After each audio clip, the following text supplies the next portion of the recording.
Pirmahan mo ito. Aaminin mong nagnakaw ka at hinding-hindi makakatapak ang anak mo sa Casa Estrella. Sa loob ng marangyang bulwagan, nagdiriwang sila gamit ang perang ninakaw sa mga may sakit, habang ako, buntis at duguan ng puso, ay pinapalayas. Naniniwala ka ba sa kanila, Leandro? Ang sagot ng asawa ko ay isang malamig na pag-iwas ng tingin. Hindi ako umiyak. Pinunit ko ang kasunduan. Hindi ako aalis bilang talunan. Babalik ako para bawiin ang lahat. Ngunit paano mag-isang lalaban ng isang ina laban sa mga halimaw ng sarili niyang pamilya? Magnanakaw. Kinukuha mo ang pera ng pamilyang ito para ipamigay sa mga basurang walang ibang alam kundi ang manghingi at umasa sa atin. Walang pag-aalinlangang bumagsak ang nakakapasong mga salita sa loob ng tahimik na silid. Nakayuko si Florencia. Ang isang kamay ay maingat na sumusuporta sa kanyang bilugang tiyan na nagdadala ng 7 buwang sanggol, habang ang isa ay mahigpit na may hawak na karayom. Tinatahi niya ang isang maliit at puting medyas para sa kanyang anak. Ang kaibahan ng inosenteng tilang hawak niya at ang lason na lumalabas sa bibig na kanyang biyenan ay tila isang patalim na dahan-dahang humihiwa sa hangin. Tumaos ang karayom sa kanyang hinlalaki. Isang maliit na patak ng dugo ang mabilis na kumalat sa maputing tela. Hindi siya dumaing, hindi siya gumalaw. Naramdaman na lamang niya ang matinding paninikip ng kanyang lalamunan, tila may nakabarang bato na pumipigil sa kanyang paghinga.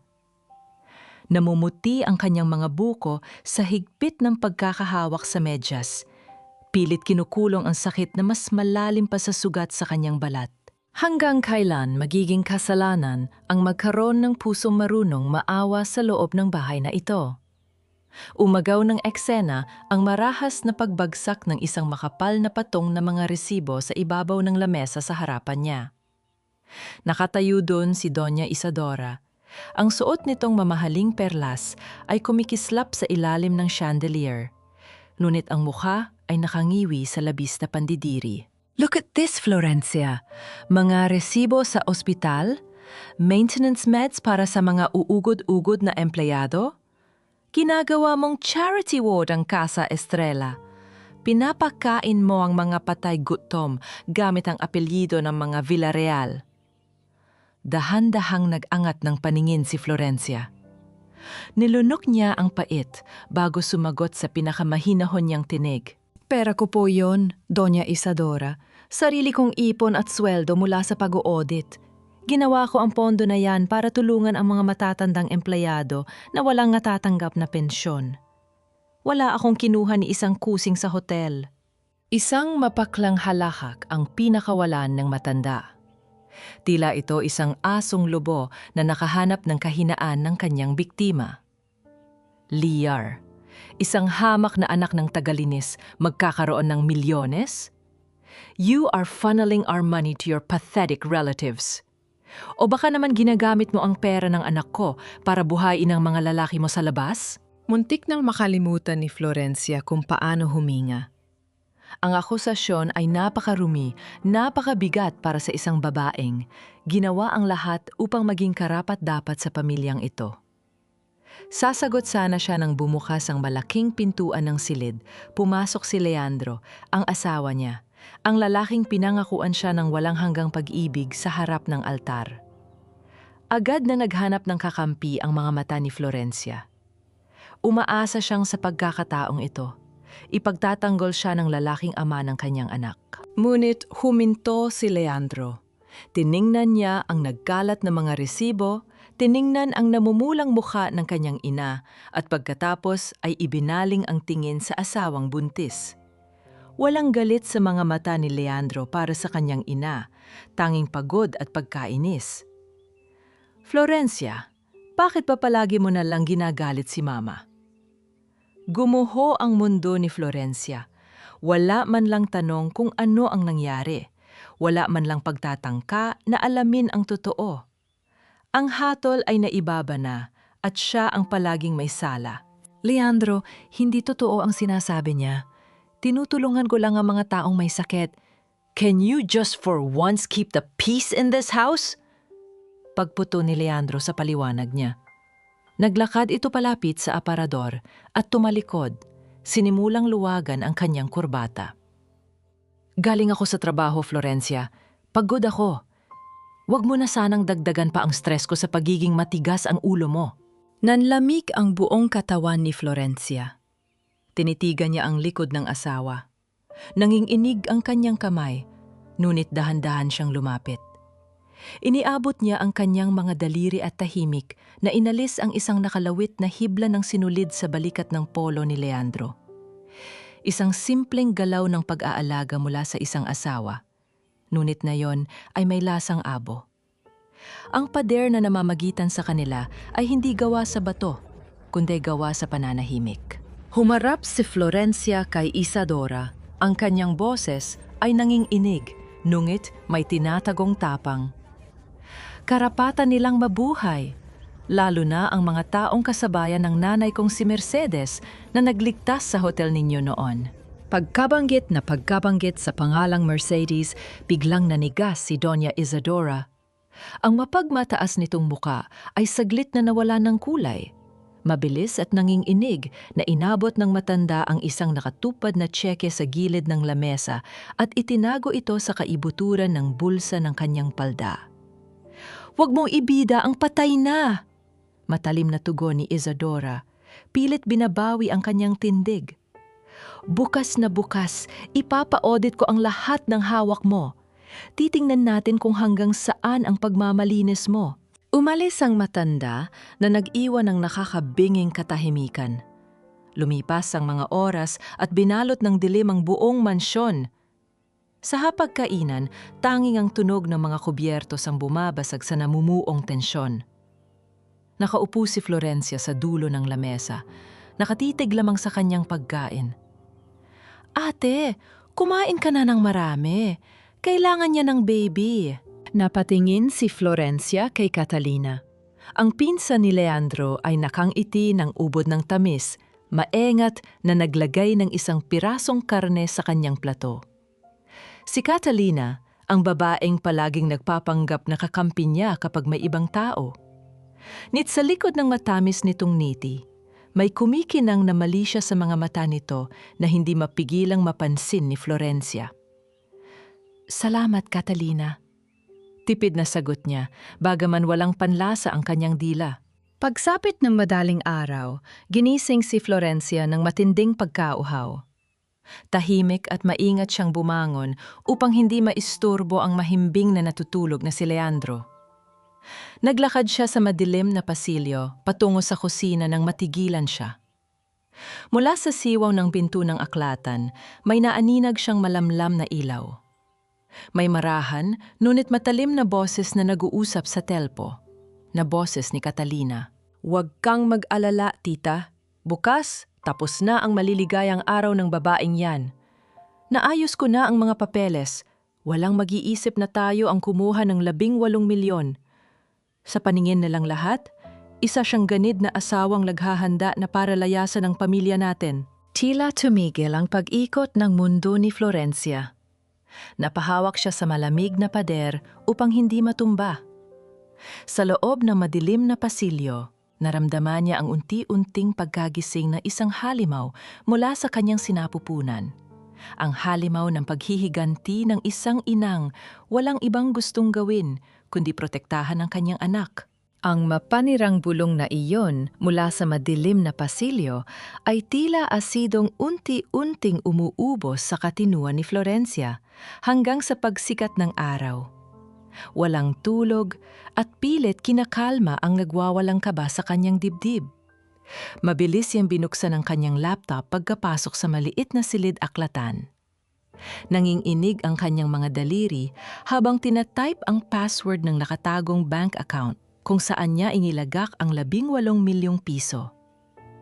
Ang pondong iyon ay dugo at pawis niya. Ang huling pag-asa ng mga matatandang empleyado ng Casa Estrella na pinabayaan ng mga Villarreal. Pagbukas ng pahina sa screen, tila huminto ang pagtibok ng kanyang puso. Zero balance. Wala nang natira kahit isang kusing. Naramdaman ni Florencia ang pag-ikot ng kanyang paningin. Imposible! Walang ibang nakakaalam ng account na yon kundi siya. At ang nag-iisang taong pinagkatiwalaan niyang tumulong sa pag-aayos ng mga papeles. Mabilis siyang lumabas ng silid at hinanap si Catalina. Naabutan niya ang pinsan ni Leandro sa salas, tahimik na humihigop ng kape habang nagbabasa ng magazine. Walang pag-aalinlangang nilapitan niya ito at hinawakan sa braso. Catalina, nawawala ang pondo para sa mga empleyado. Nakita mo ba kung may pumasok sa opisina ko kagabi? Nagmamakaawang tanong ni Florencia. Sinusubukan pang maniwala sa kabutihan ng taong kaharap niya kahit narinig na niya ang usapan kagabi. Gusto niyang bigyan ng huling pagkakataon si Catalina na magsabi ng totoo. Nanlaki ang mga mata ni Catalina. Ibinaba nito ang tasa at hinawakan ng mahigpit ang magkabilang kamay ni Florencia. Ang mukha nito ay napuno ng matinding pag-aalala. Hala ate, paano mawawala? Sigurado ka ba? Baka naman nagka-system error lang ang bangko. Huwag kang magpanik, bawal yan sa baby. Tutulungan kitang alamin kung anong nangyari. Sa sobrang galing nitong magpanggap, halos maniwala si Florencia kung hindi lang niya narinig ang malamig na boses nito sa telepo o ilang oras na ang nakakalipas. Bago pa man makasagot si Florencia, umalingaw ang matines at naguutos na boses ni Doña Isadora mula sa itaas ng hagdan. Hindi nawawala ang pera, Catalina. Ninakaw ito ng babaeng kaharap mo. Bumaba ang matanda. Karga ang isang makapal na brown envelope. Ang bawat hakbang nito sa marmol na hagdan ay tila naghuhudyat ng isang pagbitay. Pagdating sa harapan nilang dalawa, marahas na ibinagsak ni Isadora ang envelope sa ibabaw ng glass table. Nagkalat ang mga nakaimprentang papel. Mga larawan ng isang lalaking hindi kilala ni Florencia at mga kopya ng text messages na naglalaman ng mga malalasrong pag-uusap at plano ng pagtatanan. Ang kapal na mukha mo, Florencia! Bulyaw ni Doña Isadora. Ang boses ay sapat na lakas upang marinig ng mga kasambahay na nagtatago sa gilid ng pasilyo. Gagamitin mo ang pera ng kumpanya para pakainin ang kabit mo? At may plano pa kayong lumayas kasama ang apo ko? Parang binuhusan ng yelong tubig si Florencia. Kinuha niya ang mga papel, mga peking mensahe mula sa isang numero na ipinangalan sa kanya. Ang mga transaksyon ng nawawalang pera ay nakapangalan sa lalaking nasa litrato. Isang perpektong patibong. Hindi totoo ito. Wala akong kabit at hindi ko kinuha ang pera ng kumpanya. Pera ko yon para sa mga empleyado. May mga orihinal na dokumento ako sa kwarto na magpapatunay. Tumakbo si Florencia patungo sa kanyang silid, halos madapa dahil sa bigat ng kanyang tiyan. Kinuha niya ang nakakandadong maleta sa ilalim ng kama. Ito ang pinagtataguan niya ng lahat ng patunay ng kanyang mga transaksyon. Nanginginig siyang nagpasok ng code. Bumukas ang maleta. Ngunit sa halip ng mga papeles, bumuhos mula rito ang mga murang peking alahas, makikinang na porselas at mga relos na nabibili lang sa bangketa. Tila nabusan ng hangin ng baga ni Florencia. Paano napalitan ang mga gamit niya? Kagabi lamang ay nandoon pa ang mga papeles. Walang sira ang kandado. Walang ibang may alam ng code. May gumamit ng master key ng mansyon habang siya ay natutulog. Sumunod sa kwarto si Isadora at Catalina. Pagkakita sa mga peking alahas na nagkalat sa sahig, lalong lumapad ang palihim na ngiti ni Isadora. Ayan ba ang ebidensya mo? Ang bumili ng mga murang alahas para may maibenta kayo ng lalaki mo kapag naglayas kayo? Pang-iinsulto ng biyenan niya. You are nothing but a cheap, thieving gold digger. Dinungisan mo ang apel, yido namin. Biglang humagulgol si Catalina. Lumuhod ito at pinulot ang isang peking kwintas, umiiling-iling habang tinitingnan si Florencia ng may matinding panunumbat. Ate, bakit? Bakit mo ginawa ito sa kuya ko? Pinigay niya sa iyo ang lahat. Minahal ka niya kahit ayaw ni tita sa iyo. Tapos ganito lang ang igaganti mo sa kanya? Paano mo nagawang lokohin si Kuya Leandro habang daladala mo ang anak niya? Ang mga salitang iyon ni Catalina ay parang mga punyal na paulit-ulit na itinarak sa dibdib ni Florencia. Nakakasuka ang pagpapanggap nito. Nakakadiri ang kasamaan ng mga taong nasa paligid niya. Naramdaman ni Florencia ang biglaang pagtigas ng kanyang tiyan, isang masakit na paghilab-dulot ng matinding stress. Ipinatong niya ang kanyang nanginginig na kamay sa kanyang bilugang sinapupunan. Isang mahinang sipa mula sa loob ang kanyang naramdaman. Ang maliit na pahiwatig na yon ng buhay ang nagbigay sa kanya ng lakas upang hindi gumuho. Tumingala siya. Tinuyo ang mga luha sa kanyang mga mata at pinanliitan ng tingin ang dalawang babaeng nag-aakalang natalo na siya. Hindi siya iiyak sa harap ng mga halimaw. Sasagot sana siya nang makarinig sila ng mabibigat na yabag mula sa labas ng pintuan. Bumukas ng tuluyan ang pinto ng silid. Nakatayo doon si Leandro, kakauwi lang mula sa isang maagang meeting, pawisan at mukhang pagod. Huminto ang kanyang mga mata sa nagkalat na mga pekeng alahas sa sahig, bago lumipat sa mga nakaimprentang mensahe ng pakikiyapid na hawak pa rin ni Doña Isadora. Binalot ng nakakapasong lamig at katahimikan ng buong silid, habang ang mga mata ni Leandro ay dahan-dahang bumaling kay Florencia. Mga matang puno ng katanungan, pagdududa at namumuong poot. "Leandro, makinig ka sa akin." Nabasag ang tinig ni Florencia, nuwit pilit niyang pinatatag ang kanyang sarili habang humahakbang palapit sa asawa. "Pinalitan nila ang mga dokumento sa maleta ko.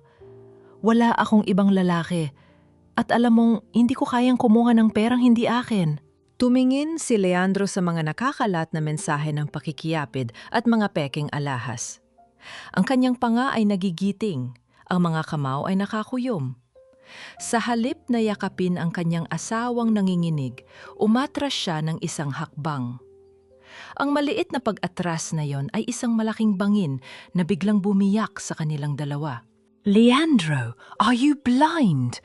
Matulis na panunusol ni Doña Isadora, idinidiin ang mga peking ebidensya sa dibdib ng kanyang anak. "Pinalaki kita ng may danggal, ibinigay ko sa iyo ang Casa Estrella, tapos hahayaan mong gawin tayong katatawanan ng babaeng ito? Pumili ka ngayon, Leandro. Lalagdaan mo ang kasulatang ito na nagpapalayas sa kanya at nag-aalis sa bata sa anumang karapatan sa yaman natin, o kalimutan mong naging ina mo ako." Pumasok sa eksena ang mapagkunwaring pag-iyak ni Catalina. Nakakapit sa braso ng kanyang tiyahin, tila pinapakalma ito. Ngunit ang mga mata ay nanonood ng may sabik sa magiging desisyon ng pinsan. Tumingin si Leandro sa papel na inilapag ng kanyang ina sa ibabaw ng lamesa. Isang kasunduan ng paghihiwalay at pag-amin sa pagnanakaw. Pagkatapos ay tiningnan niya si Florencia, ang babaeng dinala niya sa altar, ang ina ng kanyang magiging anak. Nakita ni Florencia ang pagtatalo sa mga mata ng asawa. Naghintay siya. Naghintay ang kanyang pusong nagdurugo na piliin siya nito, na ipagtanggol siya laban sa kabaliwan ng pamilyang ito. Ngunit ibinaba ni Leandro ang kanyang paningin. "Umalis ka muna, Florencia," mahinang sabi ni Leandro. Ang boses ay tila isang estrangerong natatakot sa sariling anino. "Palipasin natin ang galit ni Mama. Magpalamig ka muna sa labas, babalikan kita kapag maayos na ang lahat." Tumigil ang pag-ikot na mundo ni Florencia. Nawala ang tunog ng paghinga ng mga tao sa silid.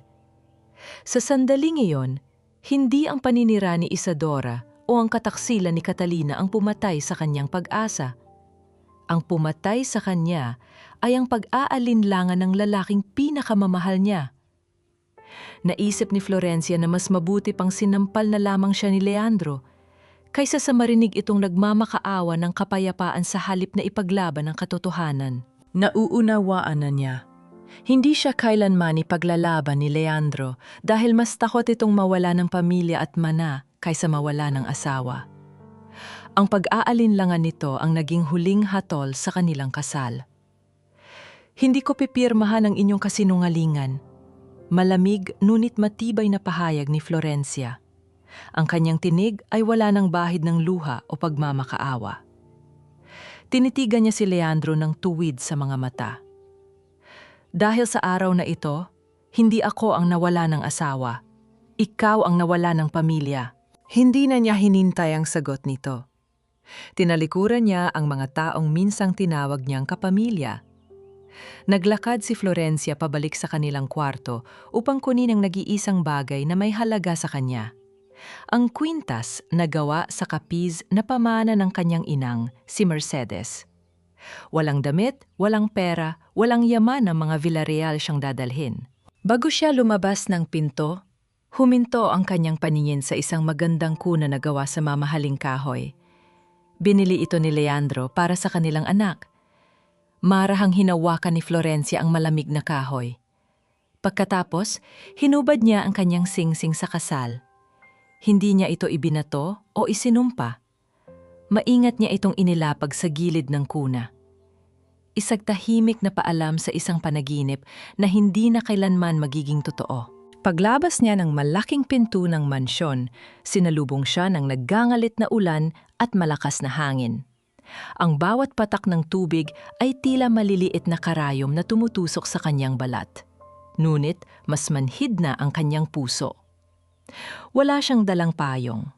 Walang nag-alok na ihatid siya. Bago siya sumakay sa isang pumaparadang taxi sa labas ng mataas na gate ng mga Villarreal, lumingon si Florencia sa huling pagkakataon.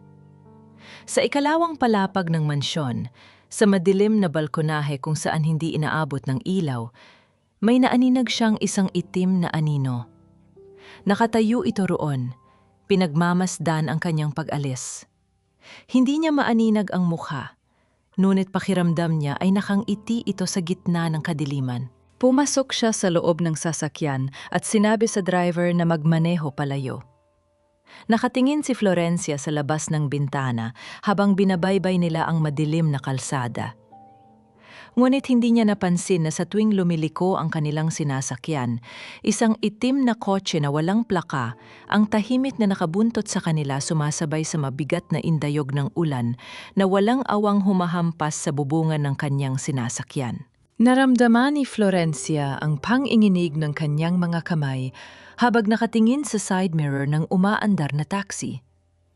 Ilang kanto na ang kanilang nilikuan, ngunit ang itim na sasakyan na walang plaka ay patuloy na sumusunod sa kanila. Kinagat niya ang kanyang ibabang labi at mahigpit na hinawakan ang kanyang tiyan. Hindi siya pwedeng mamatay. Hindi ang anak niya. Inutusan niya ang driver na pumasok sa mga masisikip at likulikong iskinita ng isang mahirap na komunidad, hanggang sa tuluyang maligaw ang sumusunod sa kanila sa gitna ng magkakatabing barong-barong at madilim na pasilyo. Pumaba si Florencia sa gilid ng isang maputik na kalsada. Basang-basa siya ng ulan, nanginginig ang buong katawan, ngunit pinilit niyang ihakbang ang kanyang mga paa patungo sa isang luma at tagpi-tagping bahay. Paulit-ulit niyang kinatok ang pintuang yare sa manipis na kahoy hanggang sa bumukas ito. Isang matandang babaeng may malalalim na kulubot sa mukha ang sumungaw. Si Manang Rosa, ang dating kasambahay ng mga Villarreal na itinaboy ni Doña Isadora dahil lamang sa pagtatanggol kay Mercedes noon. Nang makita ng matanda ang kalunos-lunos na kalagayan ni Florencia, hindi ito nagtanong o nag-usisa. Agad nitong hinila papasok ang nagdadalang tao, isinara ang pinto upang harangin ang malakas na hangin at binalot ng makapal at tuyong kumot ang nanginginig na katawan ni Florencia. Naglabas si Manang Rosa ng isang mangkok ng mainit na lugaw. Walang laman ang bahay na yon, kundi mga lumang kagamitan. Ngunit ang init ng pagtanggap ng matanda ay mas mayaman pa sa buong mansyon ng mga Villarreal. Habang unti-unting hinihigop ni Florencia ang sabaw, kumuha si Manang Rosa ng isang malinis na tuwalya. Maingat at puno ng pagmamahal na pinunasan ng matanda ang mga basang buhok ni Florencia. Mga walang hiya sila, pero ikaw may anak kang ipaglalaban. Malumanay ngunit mariin na wika ni Manang Rosa Ang mga mata nito ay nag-aapoy sa simpatya at galit para sa sinapit ng dalaga. Huwag mong hayaang lamunin ka ng kalungkutan. Ibangon mo ang sarili mo para sa bata. Ang mga salitang iyon ang nagpabagsak sa pader ng emosyon ni Florencia. Tuluyan siyang napahagulgol, hindi sa awa sa sarili, kundi sa pasasalamat na sa gitna ng dilim at panlilinlang ng mundo ay may natitira pang liwanag na nagmamalasakit sa kanya. Pagsapit ng madaling araw, hindi makatulog si Florencia. Nakaupo siya sa gilid ng maliit na papag, pinagmamasdan ng kwintas na gawa sa kapiz na tanging naiwang pamana ng kanyang ina. Habang pinapadaanan niya ng hinlalaki ang magaspang na gilid ng kwintas, naramdaman niya ang isang maliit na puwang na hindi niya napansin noon. Mariin niya itong pinindot at dahan-dahang bumukas ang likurang bahagi ng kapiz. Sa loob nito ay may isang napakaliit na nakarolyong papel. Binuklat niya ito sa ilalim ng malamlam na ilaw ng gasera. Nakasulat doon ang isang mahabang serye ng mga numero na tila isang account code at sa ibaba nito ay ang salitang Iloilo. Nanlaki ang mga mata ni Florencia habang pinagtagpi-tagpi ang mga pangyayari sa kanyang isipan. Ang 18 milyong piso ay hindi lang basta pondo para sa mga empleyado na ninakaw ni Isadora. Ginawa siyang pambala sa kanyon dahil ginamit ni Isadora ang account na yon upang itago ang mga bakas ng matagal na nitong paglalaban ng maruming pera mula sa Casa Estrella. Ang mga peking ebidensya laban sa kanya ay hindi lamang para sirain ang kanyang kasal, kundi para ibaon ang katotohanang matagal nang ninanakawan ni Isadora ang sarili nitong pamilya. At ang sagot sa lahat ng kasinungalingang yon ay maaaring nakatago sa Iloilo. Mula sa labis na kalungkutan, isang nag-aapoy na determinasyon ang sumibo sa puso ni Florencia. Hindi na siya iiyak. Hindi na siya magmamakaawa sa pag-ibig ng isang lalaking walang paninindigan. Sila ang nag-umpisa ng apoy, ngunit siya ang magiging tupok na tutupok sa kanilang kasamaan. Balot ng katahimikan ng buong paligid nang biglang magliwanag ang screen ng kanyang cellphone na nakapatong sa lumang mesa. Isang mensahe mula sa isang hindi kilalang numero ang pumasok. Kinuha niya ang telepono at binasa ang nakasulat. Alam ko kung saan itinago ni Catalina ang orihinal na papeles. Patuloy na kumikislap ang ilaw ng telepono sa gitna ng kadiliman, nag-aanyaya sa isang mapanganib na laro na hindi niya pwedeng talikuran. Ang patuloy na pag-ilaw ng telepono sa gitna ng madilim na silid ay tila nag-aanyaya kay Florencia na tahakin ng isang mapanganib na daan. Hindi siya nag-atubili. Sa tulong ng mga tagubilin mula sa hindi kilalang sender at ang mga numerong nakatago sa kwintas ng kanyang ina, nilisan niya ang bahay ni Manang Rosa bago pa man sumikat ang araw. Binalot niya ang kanyang sarili sa isang lumang jacket upang protektahan ang kanyang tiyan mula sa hamog ng madaling araw. Dinalas siya ng mga mensahe sa isang lumang gusali sa labas ng lungsod, isang abandonadong bodega kung saan itinatambak ang mga sirang kagamitan at lumang dokumento ng Casa Estrella bago pa man nauso ang mga computer. Ang hangin sa loob ay mabigat, amoy alikabok at nabubulok na kahoy. Gamit ang mahinang ilaw mula sa kanyang telepono, binadtas niya ang mga hilera ng mga kalawanging kabinet hanggang sa matagpuan niya ang isang maliit na kahon ng asero na nakatago sa pinakasulok. Ang numero sa kwintas ng kanyang ina ang nagsilbing kombinasyon upang mabuksan ito. Nang bumukas ang kahon, tumambad sa kanya hindi lamang ang mga orihinal na papeles na ninakaw ni Catalina mula sa kanyang maleta, kundi pati na rin ang isang luma at kupas na kuwaderno. Pamilyar ang pabalat nito. Ito ang talaarawan ng kanyang inang, si Mercedes. Nanginginig ang mga kamay ni Florencia habang maingat na binubuklat ang mga marurupok na pahina. Sa bawat linyang isinulat ng kanyang ina, unti-unting nabunyag ang 3 dekadang kasinungalingan ng mga Villarreal. 30 taon na ang nakalilipas, muntik nang mabangkarot ang Casa Estrella dahil sa matinding krisis. Sa halip na sumuko, si Mercedes ang nanghikayat sa daan-daang maliliit na empleyado, mga tagalinis, kusinero at hardinero na ibigay ang kanilang mga naiwang ipon upang isalba ang hotel. Mayroong nakakabit na kasunduang may lagda ng yumaong Don Rafael Villarreal na nagpapatunay na 38% ng shares ng hotel ay pagmamay-ari ng pondo ng mga manggagawa. Si Mercedes ay hindi isang hamak na utusan. Siya ang tagapagligtas ng Casa Estrella. Ngunit nang makabangon ang negosyo, itinago ni Doña Isadora ang katotohanan. Binura ng matanda ang pangalan ni Mercedes, kinamkam ang mga shares at walang awang pinalayas ang kanyang ina sa hotel habang pinararatang ang isang magnanakaw upang walang sinuman ang maniwala sa kanya. Bumagsak ang maiinit na luha ni Florencia sa ibabaw ng naninilaw na papel. Ang kanyang ina ay namatay sa hirap at kahihiyan habang ang mga Villarreal ay nagpapakasa sa sayamang hindi naman kanila. Hindi ka magnanakaw, Ma. Napakabuti mo. Napakabuti mo para sa mga halimaw na iyon. Bulong ni Florencia habang humihikbi sa gitna ng tahimik at maalikabok na bodega. Kasabay ng pagpatak ng kanyang mga luha ay ang tuluyang pagkamatay ng natitira niyang awa para kay Leandro at sa pamilya nito. Hindi na siya babalik sa mansyon upang magmakaawa ng pagmamahal. Hindi siya babalik bilang isang asawang inaapi. Babalik siya upang wasakin ang imperyo ng kasinungalingan na itinayo ni Doña Isadora at babawiin niya ang danggal na ninakaw sa kanyang ina at sa lahat ng mga manggagawang naghirap para sa Casa Estrella. Ipinatong ni Florencia ang naninilaw na kuwaderno sa kanyang dibdib at ipinikit ang kanyang mga mata. Sa mismong sandaling iyon, isang malakas na sipa mula sa kanyang sinapupunan ang kanyang naramdaman. Tila ba nakikipag-usap ang kanyang ina mula sa nakaraan? Nagpapasa ng lakas at tapang sa henerasyong nasa kanyang sinapupunan.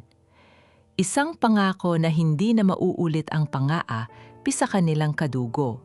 Naramdaman niya ang muling pag-ilaw ng kanyang telepono sa loob ng kanyang bulsa. Isang bagong mensahe mula sa hindi kilalang numero. Hawak mo na ba ang katotohanan? Sinubukan niyang tawagan ng numero upang alamin kung sino ang nagkukubli sa likod ng mga mensaheng ito. Kaibigan ba ito na handang tumulong? O isang bagong kaaway na ginagamit lamang siya para sa sariling interes? Ngunit walang sumasagot. Tanging ang patay na linya ang umalingaw-ngaw sa kanyang tainga. Paglabas ni Florencia sa bodega, sikat na ang araw. Naglakad siya patungo sa isang maliit na tindahan sa kanto upang bumili ng tubig. Habang nagbabayad, nahagip ng kanyang paningin ang isang pahayagan na nakasabit sa estante. Ang buong front page ay nasasakop ng isang malaking kulay na litrato ni na Doña Isadora at Catalina. Pareho silang nakangiti ng ubod ng tamis, suot ang kanilang mga mamahaling diamante. Ang malaking pamagatay tila nanunodyo Casa Estrella's 75th anniversary, Donna Isadora pormal nang ipapasa ang pamamahala sa pamangking si Catalina de Vera sa gaganaping Grand Gala.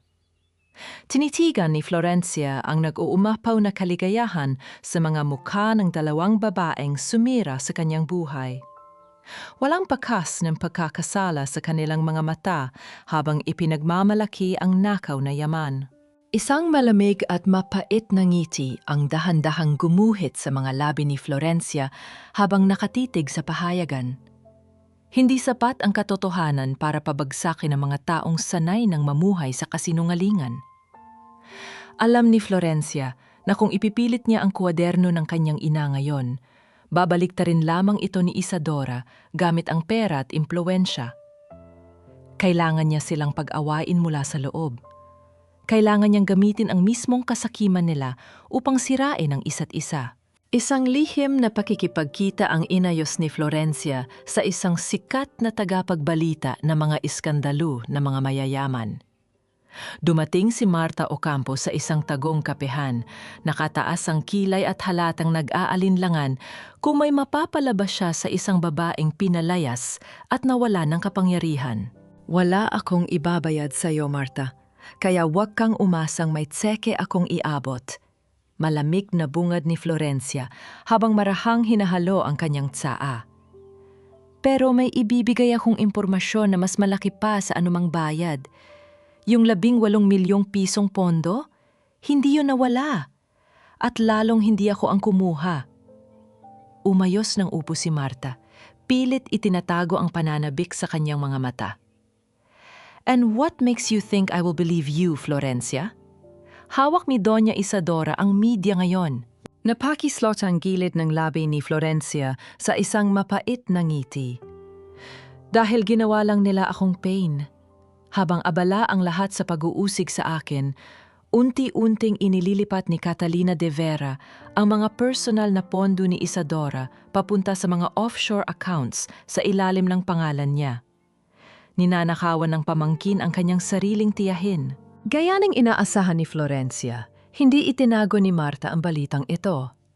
Dahil sa kagustuhang sumipsip at makakuha ng pabuya, diretsyong nagtungo ang mamamahayag sa mansyon ng mga Villarreal upang ibenta ang impormasyon sa mismong reyna. Sa loob ng malapalasyong opisina ni Isadora, pilit itinago ng matanda ang kanyang taba sa pamamagitan ng pagtataray. Ngunit sa sandaling makaalis si Marta, mabilis at nanginginig niyang inutusan ang kanyang pinagkakatiwalaang auditor. Ang utos ay malinaw at puno ng pagdududa. Suriin ang lahat ng transaksyong ginawa ni Catalina nitong mga nakaraang buwan nang walang nakakaalam. Ang lason ng pagdududa ay matagumpay na naitanim sa utak ng matanda. Malayo sa Marangya, ngunit nakakasakal na mundong iyon, naglalakad si Florencia sa isang maingay na palengke sa gabi. Huminto siya sa isang maliit na tindahan at hinaplos ang isang murang damit pang sanggol na gawa sa malambot na bulak. Binili niya ito gamit ang kakarampot na baryang natitira sa kanyang bulsa. Wala itong tatak ng sikat na designer na palaging ipinipilit ni Isadora. Ngunit paghawak niya rito, naramdaman niya ang isang dalisay at daloy ng kapayapaan na kailanman ay hindi niya naranasan sa loob ng mansyon. Gumiti siya ng bahagya habang ipinapatong ang maliit na damit sa kanyang bilugang tiyan. Ngunit ang kanyang ngiti ay mabilis na naglaho ng mahagip ng kanyang paningin ang isang pamilyar na bulto ng lalaki sa kabilang kalsada. Si Leandro. Magulo ang buhok ng kanyang asawa, nakasuot ng lukot na polo at tila balisa habang naglalakad papasok sa isang madilim at eskinita na tanyag sa mga pasugalan. Bakit palaging nawawala si Leandro sa gabi? At ano ang ginagawa ng tagapagmana ng Casa Estrella sa ganitong uri ng lugar? Habang nababalot ng misteryo ang gabi sa labas, isang magkaibang uri ng lamig naman ang bumabalot sa hapagkainan ng mga Villarreal. Ang pag-uumpuga ng mga mamahaling kubyertos ay tila mga espadang nagkakasubukan. Nakatitig si Doña Isadora kay Catalina. Ang mga mata ng matanda ay nanliliit at puno ng kalkulasyon. Sinubukan na ni Catalina na basagin ang tensyon sa pamamagitan ng pag-abot ng paboritong alak ng kanyang tiyahin. Tita, you look stressed. May problema ba sa preparasyon para sa anniversary natin bukas? Malambing nuwit maingat na tanong ni Catalina. Hindi tinanggap ni Isadora ang baso. Tinitigan lamang niya ang pamangkin hanggang sa mapilitan nitong ibaba ang alak. Siguraduhin mo lang na malinis ang lahat ng papeles na hawak mo, Catalina. Dahil pinalaki kita ng maayos at ayoko ng mga ahas na tumutuklaw sa likuran ko sa sarili kong pamamahay. Napalunok si Catalina, pilit na pinanatili ang inosenteng ngiti sa kanyang mga labi. Of course, tita. Wala kang dapat ipag-alala. Ngunit nang pumatak ang malalim na gabi, nawala ang inosenteng maskara ni Catalina sa loob ng kanyang madilim na silid. Nalaman niya mula sa isang tauhan sa bangko na palihim na pinapaimbestigahan ni Isadora ang kanyang mga personal na account. Nanginginig ang kanyang mga kamay dahil sa pinaghalong takot at matinding galit habang nagtatype ng numero sa kanyang telpono. Nang may sumagot sa kabilang linya, ang boses ni Catalina ay kasing lamig ng yelo. Naginala na si Tita Isadora. Pina-audit niya ang mga offshore accounts ko. Hindi na natin pwedeng hintayin ang anibersaryo. Kailangan na nating tapusin ang matanda. Pinayo ng walang tigil na pagsisisi ang dibdib ni Leandro mula nang gabing paalisin niya ang kanyang asawa sa gitna ng malakas na ulan. Hindi siya makatulog, hindi makakain. Sa gitna ng kanyang pagkabaliw, palihim siyang umupa ng isang investigador at isang independenteng auditor na hindi konektado sa kumpanya ng mga Villarreal upang suriin ang nawawalang 18 milyong piso.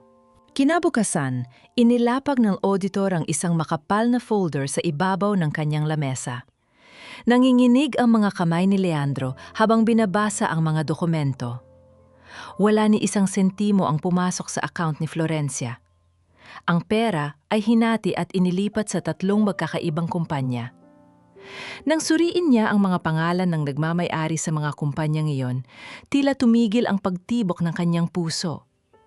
Nakapangalan ang lahat kay Catalina at ang mga pondong ito ay direktang nakakonekta sa mga tagong yaman ng kanyang inang si Doña Isadora. Sa sandaling iyon, parang pinagbagsakan ng langit si Leandro.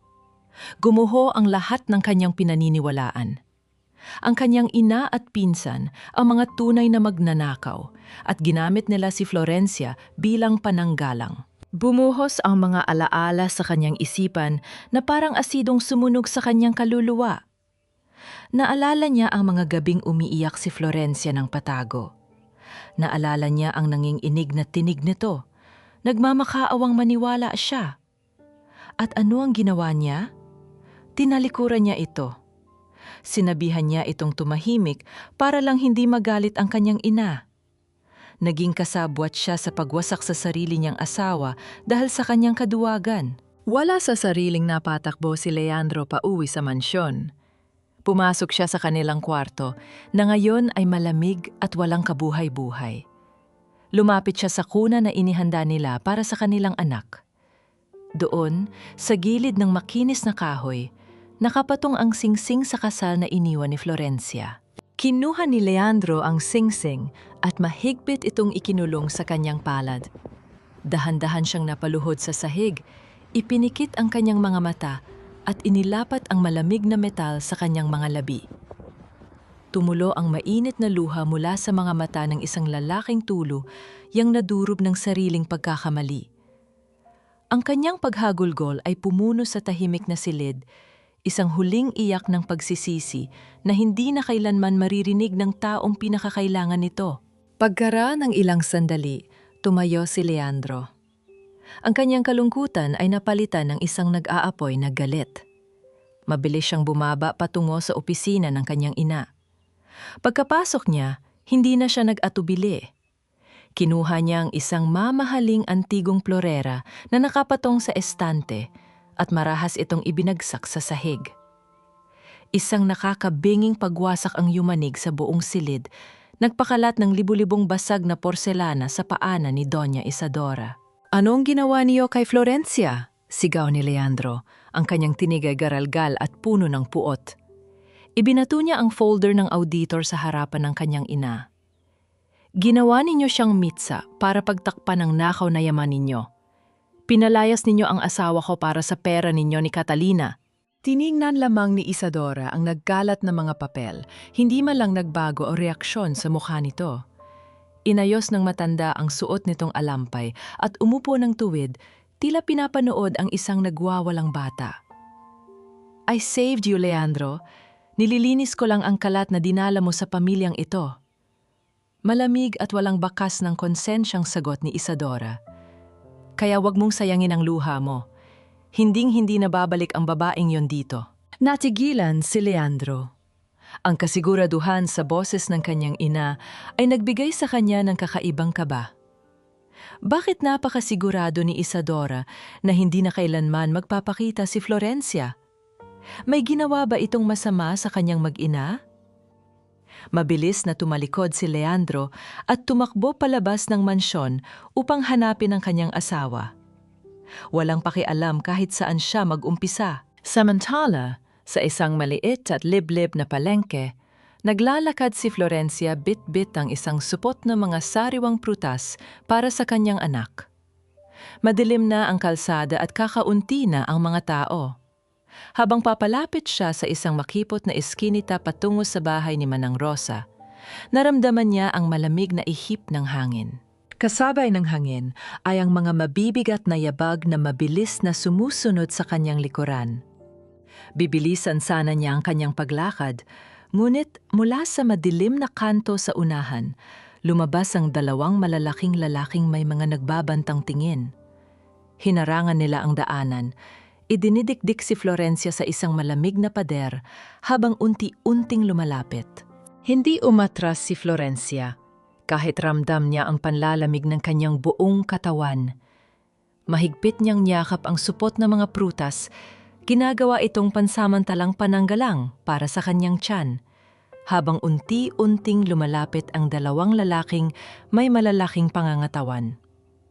Sa ilalim ng patay-sinding ilaw ng poste, nakita niya ang matatalim na patalim na nakasukbit sa kanilang mga baywang. Ilabas mo ang kuwaderno ng nanay mo kung gusto mo pang mabuhay ang anak mo. Magaspang na utos ng isang lalaki. Mabilis na nagtrabaho ang utak ni Florencia. Kuwaderno? Walang alam si Isadora sa kuwaderno yon. Ang tanging nag-iimbestiga sa mga kilos niya at may kakayahang manubok sa kanyang mga lihim ay si Catalina. Walang panging inig na nakita sa kanyang mga mata.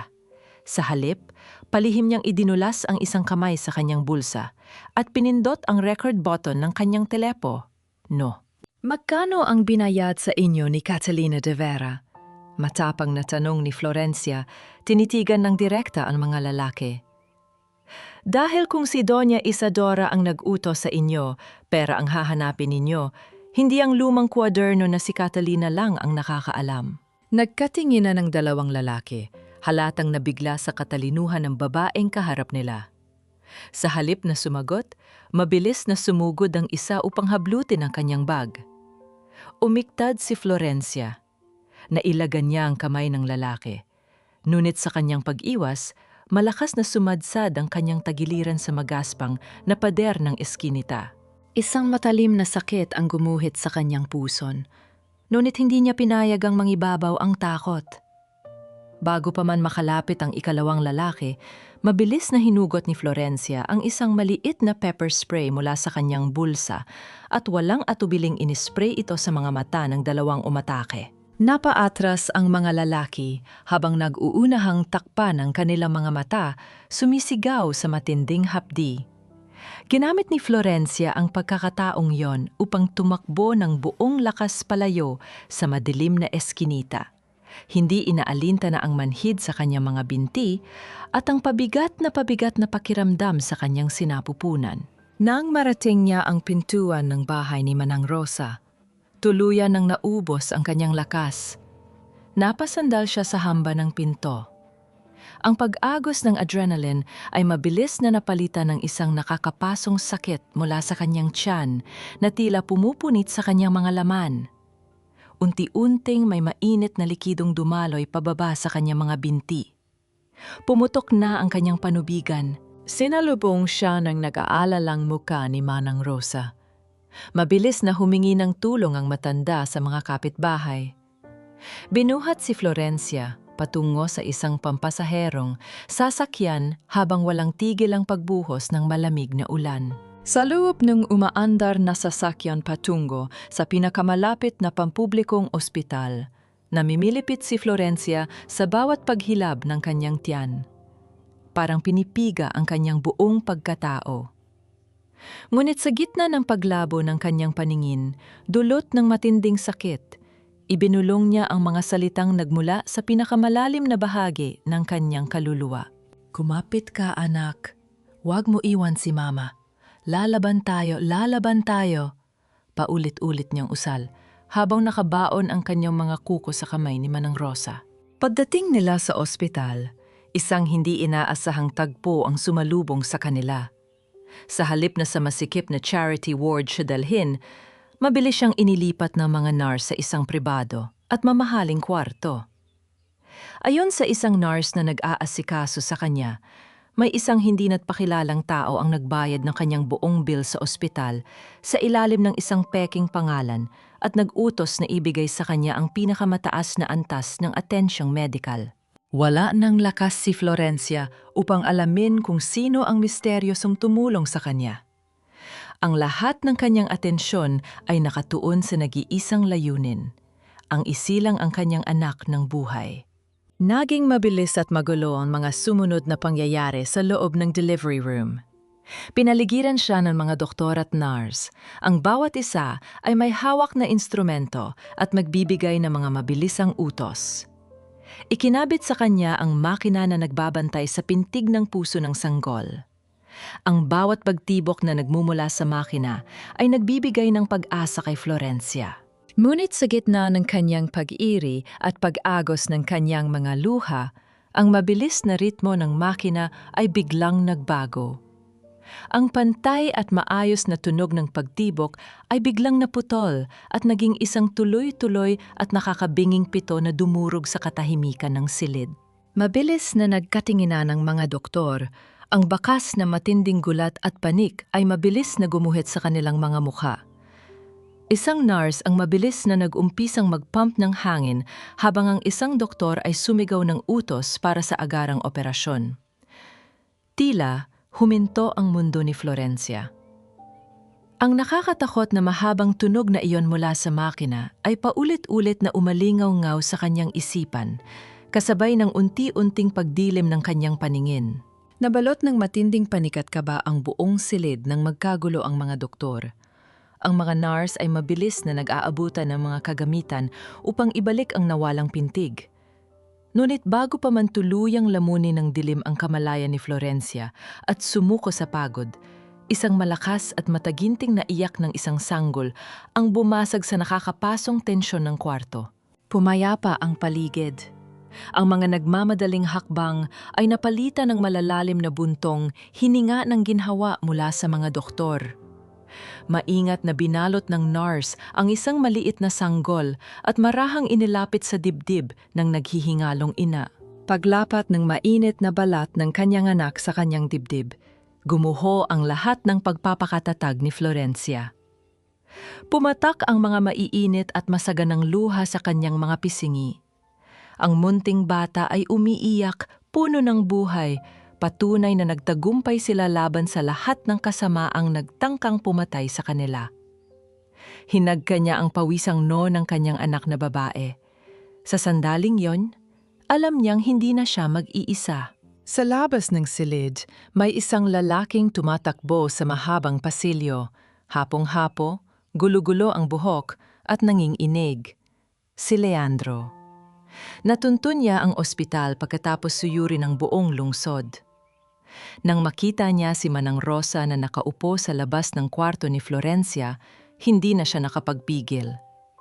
Napuluhod si Leandro sa malamig na sahig, nakayuko, inuubos ng pinakamatinding uri ng pagsisisi habang nakikiusap na makita ang mag-ina. Hindi siya pinagbawalan ni Florencia. Nang bumukas ang pinto, pumasok si Leandro na tila isang bilanggo na naghihintay ng kanyang hatol. Nakita niya ang kanyang asawa, maputla ngunit napakaganda, maingat na hinihele ang kanilang anak. Florencia. Garalgal at basag ang tinig ni Leandro. Lumapit siya, ang mga tuhod ay tila bibigay anumang oras. Dahan-dahan niyang inilapit ang kanyang kamay sa bata. Maingat na iniabot ni Leandro ang kanyang nanginginig na hintuturo patungo sa maliit na palad ng sanggol. Sa isang iglap, humigpit ang pagkakahawak ng walang muwang na bata sa kanyang daliri. Ang maliit at inosenteng haplos na yon ay sumira sa natitirang pader sa puso ng lalaki. Isang sulod-sulod na tahimik na paghagulgol ang kumawala sa dibdib ni Leandro. Ang kanyang mga balikat ay marahas na umuuga sa pinaghalong labis na pagmamahal at nakamamatay na pagsisisi. Patawarin mo ako. Patawarin mo ako, Florencia. Hindi ko na kayo iiwan. Ayusin ko ito. Pagmamakaawa ng asawa, hindi magawang iangat ang paningin dahil sa labis na hiya. Tinitigan lamang siya ni Florencia. Walang galit sa kanyang mukha. Walang pait.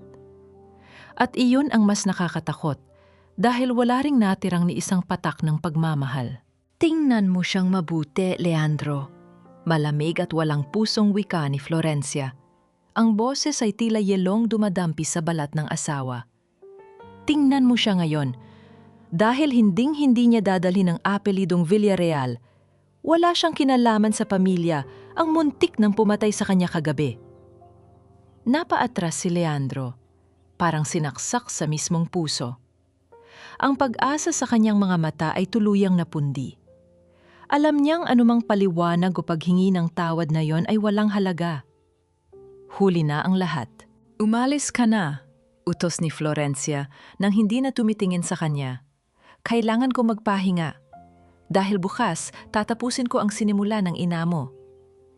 Wala nang nagawa si Leandro, kundi ang humakbang palabas, bit-bit ang isang pusong hindi na kailanman mabubuo. Nang matiyak na wala na ang asawa, kinuha ni Florencia ang kanyang telepono at tinawagan si Manang Rosa. Inutusan niya ang matanda na siguraduhing naipadala na ang isang selyadong brown envelope sa mismong opisina ng tagapagbalitang si Marta Ocampo bago mag-umaga. Ano kaya ang nilalaman ng bultong yon na siguradong magpapabago sa ihip ng hangin sa gaganaping anibersaryo bukas? Kinabukasan, sa kabilang bahagi ng lungsod, isang matamis na kasinungalingan ang namumutawi sa mga labi ni Catalina habang kausap sa telpono si Doña Isadora. Ipinagmamalaki nitong naayos na nila ang problema at hindi na kailanman makakagulo pa si Florencia sa kanilang grand gala. Ngunit habang binibitawan ni Catalina ang mga salitang yon at naghahanda para sa kanyang koronasyon, nakatayo si Florencia sa harap ng salamin sa loob ng kanyang pribadong kwarto sa ospital. Sa tulo ng gamot, pinilit niyang tumayo. Sa kanyang harapan ay nakasabit ang isang mahaba at magarang damit na kulay dugo, isang matingkad na pulang kasuotan na gagamitin niya upang tuluyang sunugin ang imperyo ng mga Villarreal na yung gabi. Bumaha ng ginto at kristal sa malawak na buwagan ng Casa Estrella para sa pagdiriwang ng ika-75 anibersaryo nito. Ang mga kilalang politiko, bilyonaryo at mahahalagang tao sa lipunan ay nagkakatipon, may hawak na mamahaling alak habang pinapanood ang babaeng naghahari sa imperyo.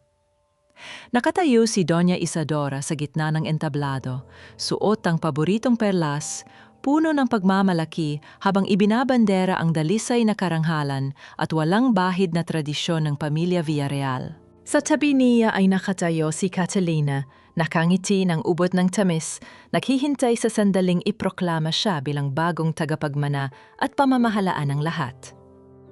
Isang palihim na ngisi ang gumuhit sa labi ng pamangkin. Iniisip na hawak na niya ang buong mundo at tuluyan ng nabaon sa limot ang sinumang humadlang sa kanya. Sa loob ng 7 dekada, pinanatili namin ang katapatan at malinis na pangalan.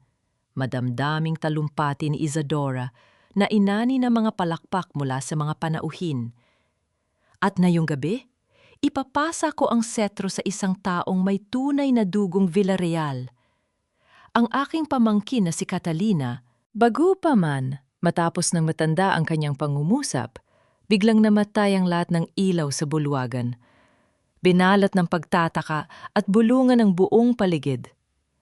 Makalipas ang ilang segundo, sa halip na bumalik ang liwanag, isang malamig at kilalang boses ang umalingaw-ngaw sa mga malalaking speaker ng entablado. Naghinala na si Tita Isadora. Pina-audit niya ang mga offshore accounts ko. Hindi na natin pwedeng hintayin ang anibersaryo. Kailangan na nating tapusin ang matanda. Tila tinanggalan ng hangin ang buong ballroom. Ang boses na iyon ay walang iba kundi kay Catalina. Ito ang eksaktong nilalaman ng selyadong envelope na ipinadala ni Florencia kay Marta Ocampo. Agpatunay ng pakikipagsabwatan ni Catalina sa mga sindikato upang nakawan at patayin ang kanyang sariling tiyahin. Ibinenta ni Marta ang balita upang gumawa ng sariling ingay dahil alam niyang mas malaki ang kikitain niya sa pagkawasak ng mga Villarreal sa harap ng publiko. Pagbalik ng mga ilaw, nakita ng lahat ang namumuti at nanginginig na mukha ni Catalina. Lumingon siya kay Doña Isadora na ngayon ay halos hindi makahinga sa matinding galit.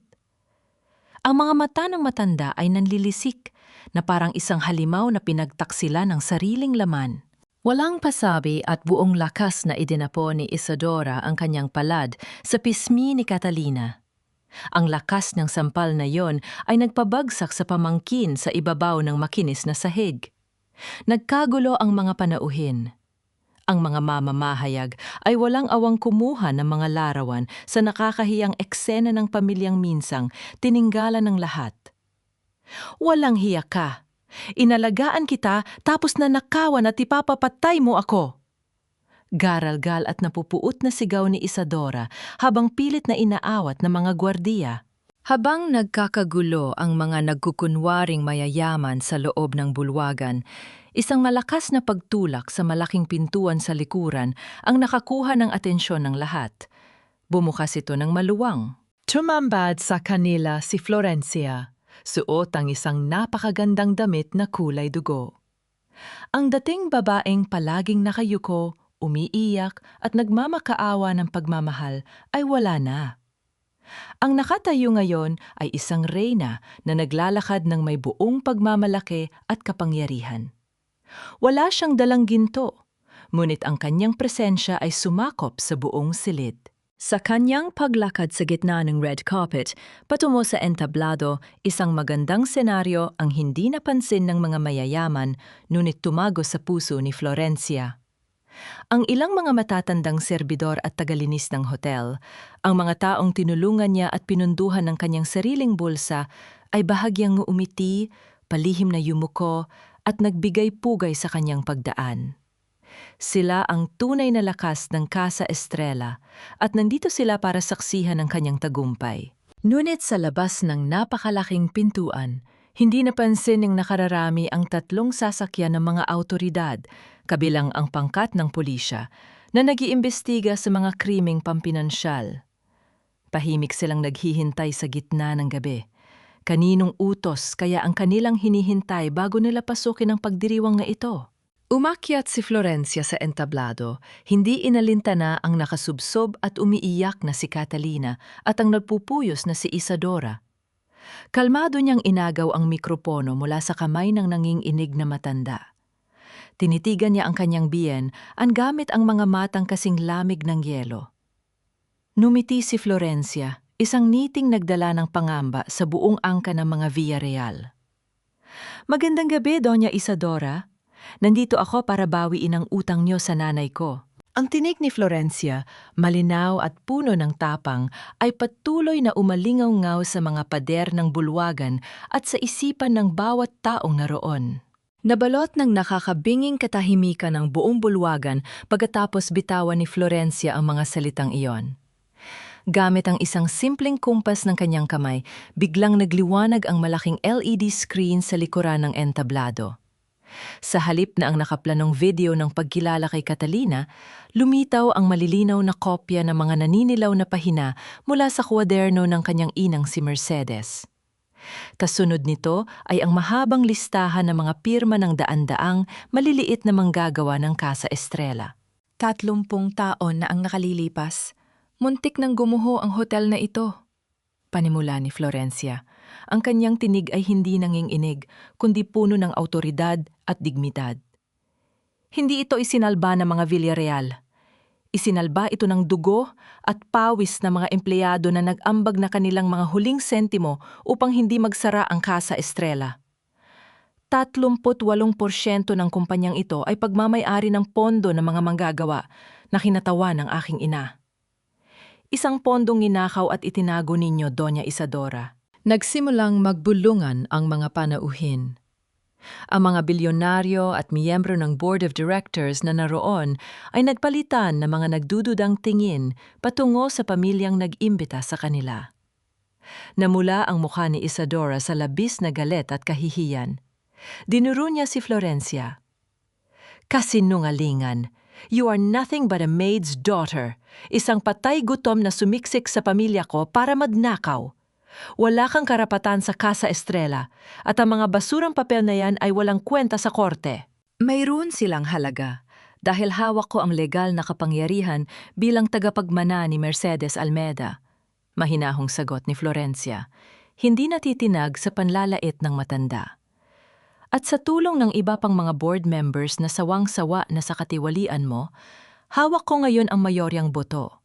Simula sa gabing ito, tinatanggalan na kita ng kapangyarihan bilang pamunuan ng Casa Estrella. Bago pa man makasigaw muli si Isadora upang ipatawag ang mga gwardiya, umakyat sa entablado ang isang lalaki. Ang mga panauhin ay nagbigay daan. Nakatayo dun si Leandro. Wala na ang maayos niyang tindig. Ang kanyang mga mata ay puno ng pagod. Ngunit ang kanyang desisyon ay kasing tibay ng bato. Inasahan ni Isadora na ipagtatanggol siya ng kanyang anak. Ngunit sa halip na tumabi sa kanya, humarap si Leandro sa madla. Hawak ang isang makapal na folder. Tama na, Mama. Tapos na ang mga kasinungalingan ninyo. Basag, ngunit malakas na wika ni Leandro. Inilapag niya ang folder sa ibabaw ng podium. Naglalaman ang mga dokumentong ito ng mga ebidensya ng malawakang money laundering at pagnanakaw ng pondo na ginawa ni Doña Isadora at Catalina de Vera sa loob ng kumpanya. Kasama na rito ang paggipit sa sarili kong asawa upang pagtakpan ng kanilang mga krimen. Tila pinagbagsakan ng langit si Isadora. Hindi siya makapaniwala na ang sarili niyang dugo at laman ang magbabaon sa kanya. Leandro, nababaliw ka na ba? Ibinibigay mo sa babaeng yan ang yaman ng pamilya natin? Wala na akong pamilya sa inyo. Malamig na tugon ni Leandro, hindi na matingnan ng ina. Humarap siya sa buong bulwagan. At mula sa gabing ito, tinatalikuran ko ang apelidong Villarreal. Wala na akong kukunin kahit isang kusing mula sa yamang itinayo ninyo sa pagnanakaw. Saktong pagkapitaw ni Leandro ng mga salita ngayon, pumasok ang mga miyembro ng pulisya mula sa malaking pintuan. Umakyat sila sa entablado upang formal na arestuhin si Isadora at Catalina. Pinalot ng malamig na bakal ang mga pulso ng dalawang babaeng minsang naghari sa Casa Estrella. Nagwawala si Catalina. Sumisigaw at itinuturo ang kanyang tiyahin. Isinisisi ang lahat ng kasalanan dito upang iligtas ang sarili. Si Isadora naman ay patuloy na nagmumura at nanlalait. Ngunit ang kanyang boses ay unti-unting nilamon ng ingay ng mga mamamahayag at ng katotohanang tuluyan na siyang nawalan ng kapangyarihan. Nang ilabas ang dalawa at unti-unting lisanin ng mga panauhin ng bulwagan, naiwan si Florencia sa gitna ng entablado. Hindi siya ngumiti ng tagumpay.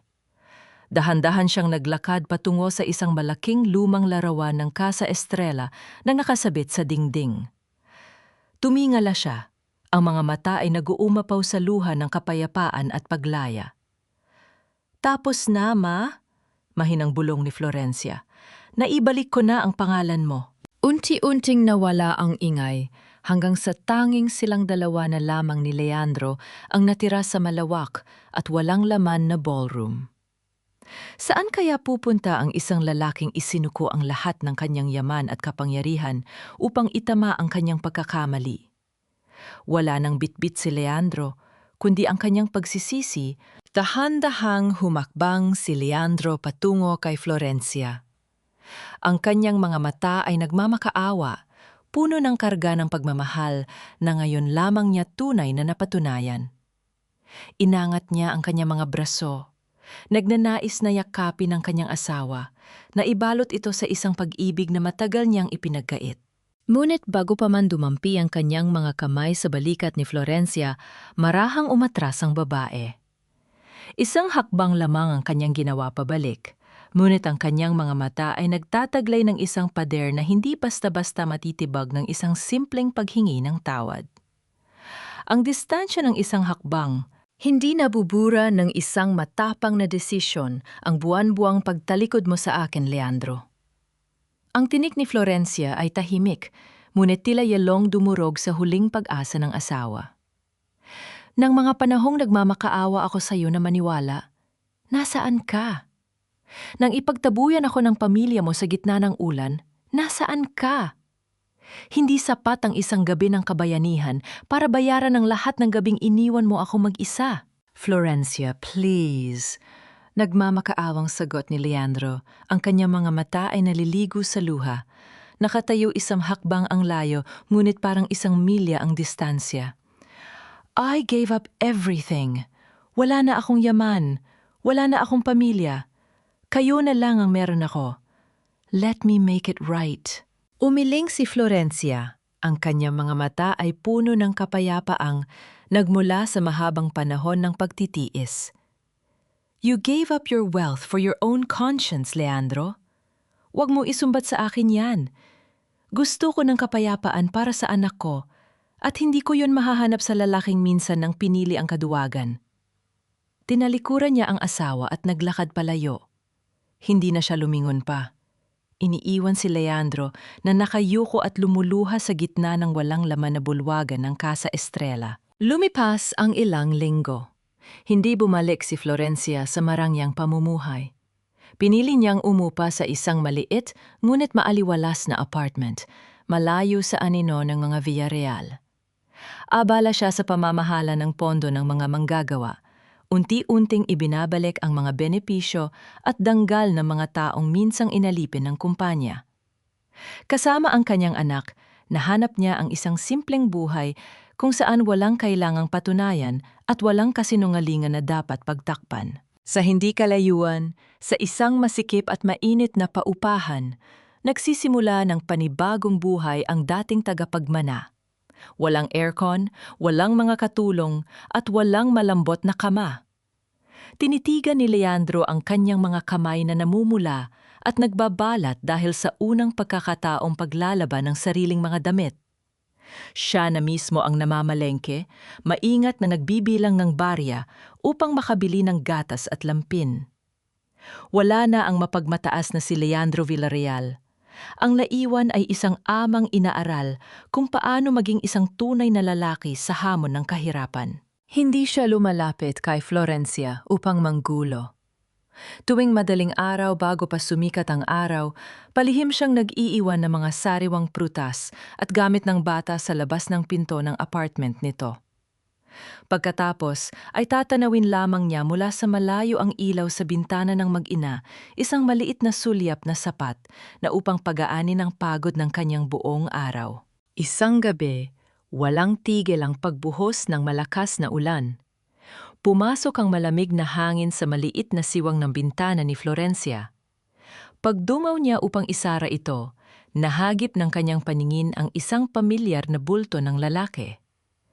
Nakatayo si Leandro sa ilalim ng isang sira-sirang tuulda sa kabilang kalsada, nanginginig sa lamig at basang-basa, ngunit matiyag ang nagbabantay sa kanilang apartment.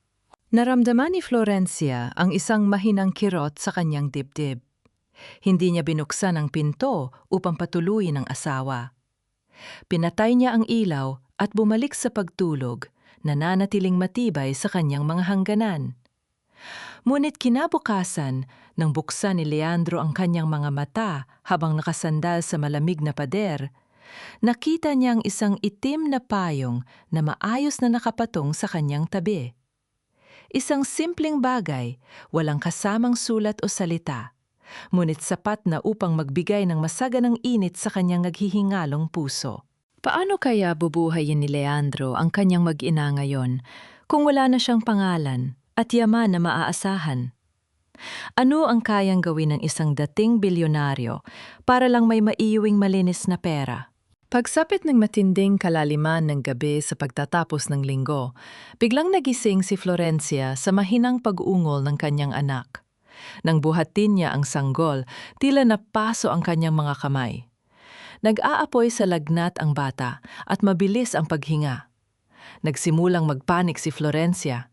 Pilit siyang nag-book ng sasakyan gamit ang kanyang telepo. Ngunit walang sinumang tumatanggap dahil sa banta ng bagyo at lalim ng gabi. Binalot niya ng makapal na kumot ang bata at walang pag-aalin lang ang tumakbo palabas ng apartment. Basang-basa at umiiyak si Florencia habang humihingi ng tulong sa madilim at walang kalaman-lamang kalsada.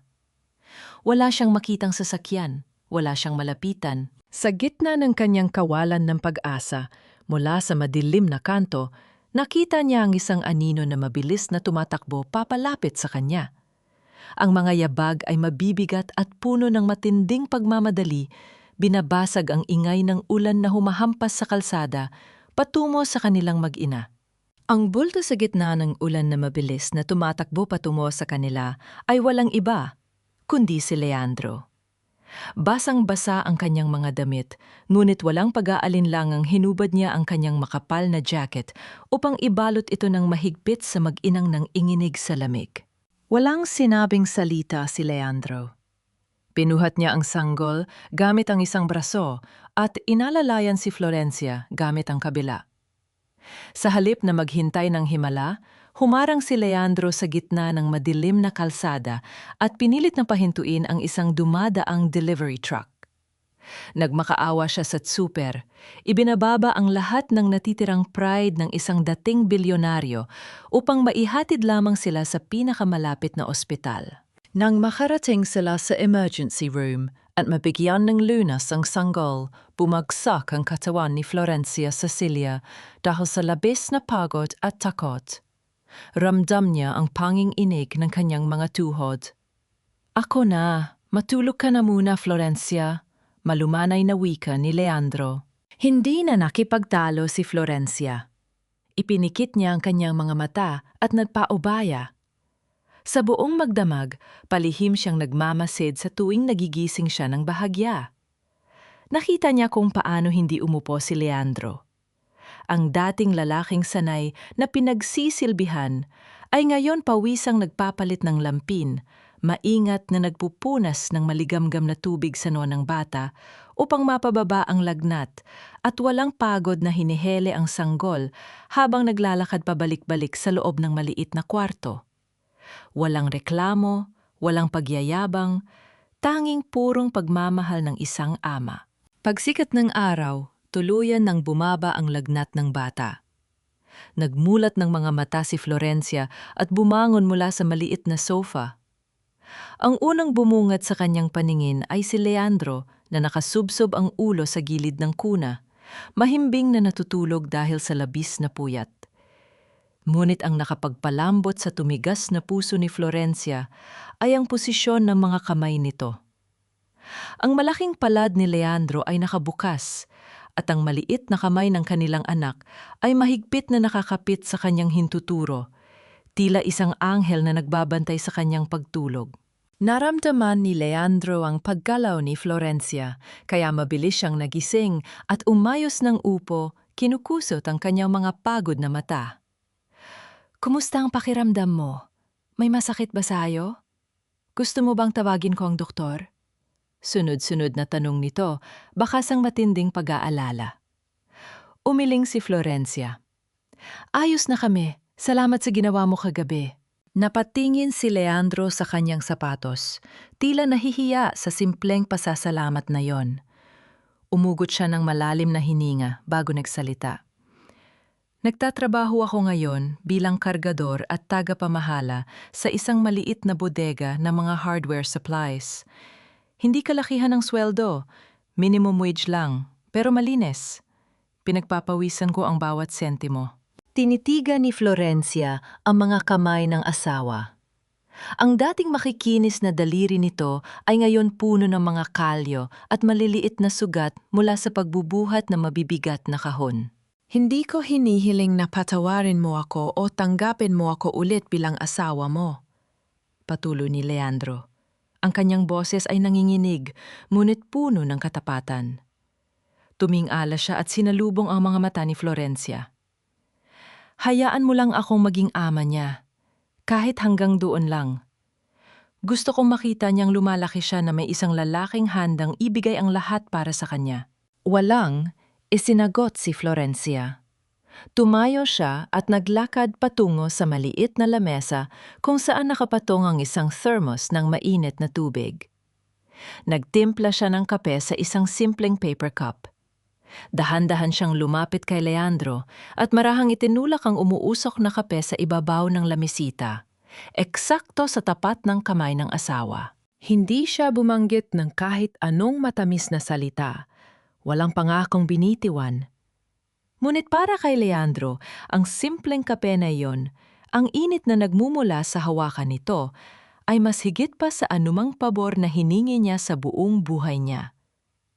Ito ay ang unang hakbang ng pagtanggap, isang tahimik na kapatawaran, isang pag-asa. Nang makalabas sila ng ospital, pagkalipas ng 2 araw, sabay silang umuwi sa apartment. Mas naging magaan ang paligid sa pagitan nilang dalawa. Ang mga pader na gawa sa galit ay unti-unting nadudurog na mga simpleng ngiti at pagtutulungan sa pag-aalaga ng bata. Ngunit ang kapayapaang yon ay pansamantalang natigil ng buksan ni Florencia ang kanilang maliit na mailbox sa ibaba ng gusali. Sa gitna ng mga bayarin, may isang gusot at naninilaw na sobre. Kakaiba ang selyo nito. Nang suriin niya ang pinanggalingan, nakita niya ang selyo ng pambansang bilangguan ng mga kababaihan. Isang liham mula kay Doña Isadora. Binuksan ni Florencia ang sulat. Ang kamay ng kanyang biyena na dati ay napakagandang magsulat na yon ay nanginginig at magulo. Nakasulat doon na malubha na ang sakit ng matanda at mayroon itong huling naisabihin sa kanya ng harapan bago ito tuluyang ilipat sa isang mas malayo at mahigpit na pasilidad. Ano ang naghihintay kay Florencia sa loob ng malamig at madilim na selda ng babaeng sumira sa kanyang buhay? Susubukan ba nitong manakit muli sa huling pagkakataon? O ito na ba ang pagtatapos ng sumpa ng mga Villarreal? Malamig at nakakasakal ang hangin sa loob ng pasilidad ng pambansang bilangguan. Nakaupo si Florencia sa likod ng isang makapal at maruming salamin, naghihintay. Ilang sandali pa, bumukas ang bakal na pinto at iniluwan nito ang isang matandang babae na halos hindi na niya makilala. Wala na ang mga kumikinang na perlas. Wala na ang mga mamahaling seda at ang mapagmataas na tindig. Ang babaeng nakaupo ngayon sa harap niya ay nakasuot ng kupas na uniporme ng preso, bagsak ang mga balikat, at malalalim ang mga kulubot sa muka. Ngunit kahit inagaw na ng batas ang lahat ng yaman nito, ang mga mata ni Doña Isadora ay nanatiling matigas, puno ng pait at walang bakas ng pagsisisi. Dinampot ng matanda ang telepno na konektado sa kabilang ibayo ng salamin. Ginaya ito ni Florencia. "Huwag mong isiping nanalo ka na, Florencia," bungad ni Isadora. Ang boses ay nanginginig, ngunit pilit na nagmamatapang. "Nandito lang ako dahil sa katangahan ng pamangkin ko, pero ang dugong Villarreal ay mananatiling mas mataas kaysa sa isang anak ng tagalinis na katulad mo. I never regretted protecting my family." Tinitigan ni Florencia ang babaeng naging sanhi ng kanyang pinakamalalim na bangungot. Dati, ang bawat salita ng biyena niya ay tila patalim na nakakapagpadugo sa kanyang puso. Ngunit ngayon, wala na siyang naramdamang takot. Wala nang kaba. Tanging isang malalim na awa para sa isang taong piniling mamatay ng nag-iisa kaysa amin inang kanyang pagkakamali. "Hindi ko inaasahan ang dispensa mo, Doña Isadora." Mahinahong tugon ni Florencia. Ang kanyang tinig ay kasing payapa ng isang kalmadong dagat. "At hindi ko kailangang marinig na nagsisisi ka. Hindi ako nandito para makita ka magdusa. Nandito ako para palayain ang sarili ko." Nanlaki ang mga mata ni Isadora. Hindi inaasahan ang sagot na iyon mula sa babaeng inapi niya ng matagal na panahon. "Kinasusuklaman kita noon," patuloy ni Florencia. "Pero ngayon, ipinapanalangin ko na lang na sana bago matapos ang buhay mo sa loob ng seldang yan, mahanap mo ang kapayapaang kailanman ay hindi nabili ng mga nakaw mong yaman. Paalam, Doña Isadora." Ibinaba ni Florencia ang telpono.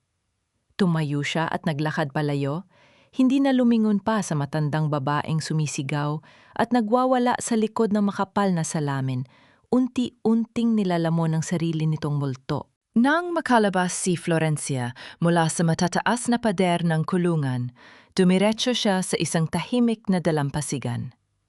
Malakas ang ihip ng hangin na nagdadala ng amoy ng asin at kalayaan. Ipinikit niya ang kanyang mga mata. Ninanamnam ang pakiramdam ng pagkawala ng napakabigat na kadenang nakatali sa kanyang mga paa sa loob ng mahabang panahon. Wala na ang galit, wala na ang sakit.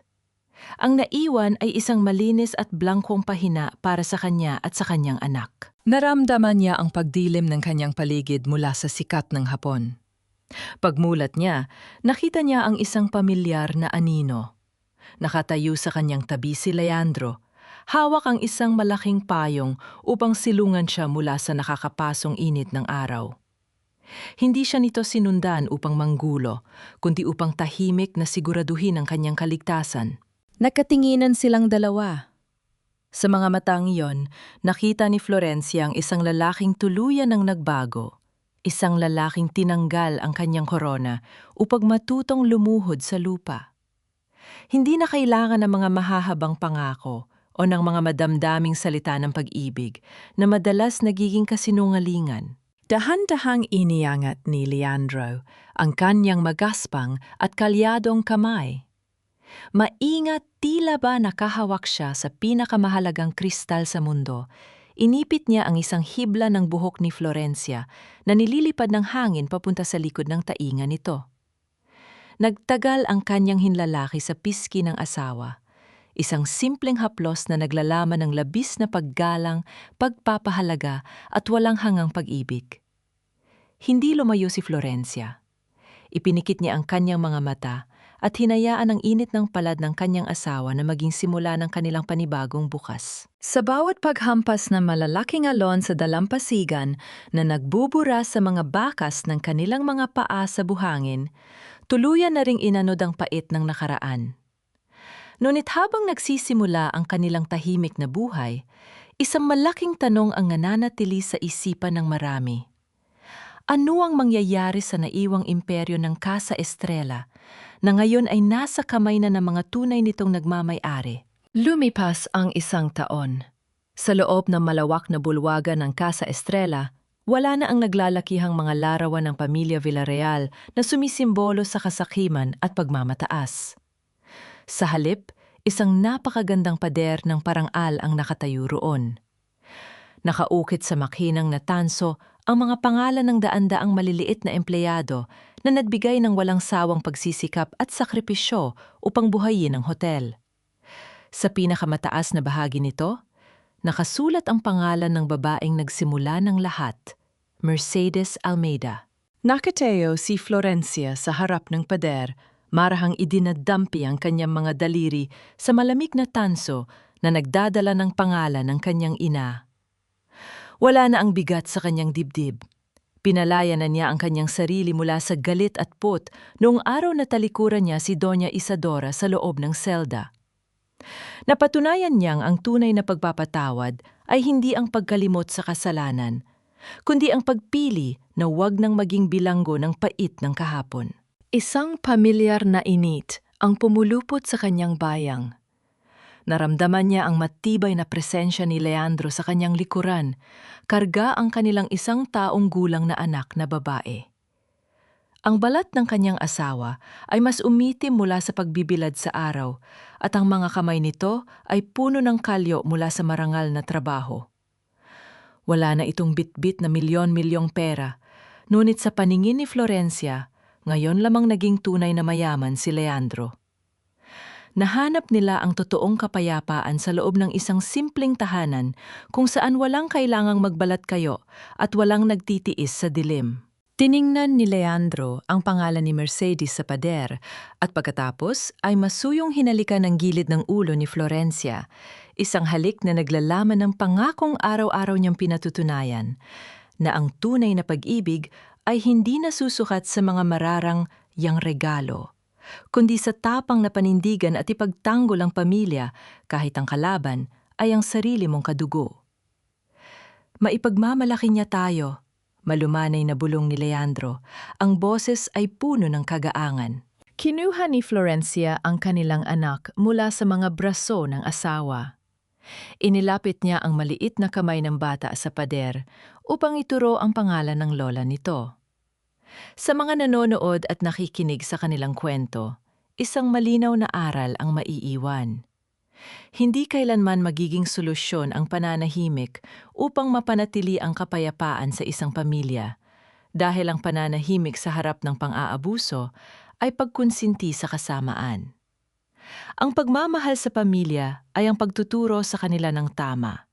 At ang tunay na tagumpay ng isang babae ay hindi ang pag-angat sa lipunan, kundi ang kakayahang ipaglaban ang kanyang danggal at bawiin ang kanyang pagkatao mula sa mga taong nagtangkang burahin ito. Hawak ang kamay ng lalaking nagpakumbaba upang matutong magmahal ng tama at karga ang anak na magmamana ng isang malinis at walang bahid na pangalan.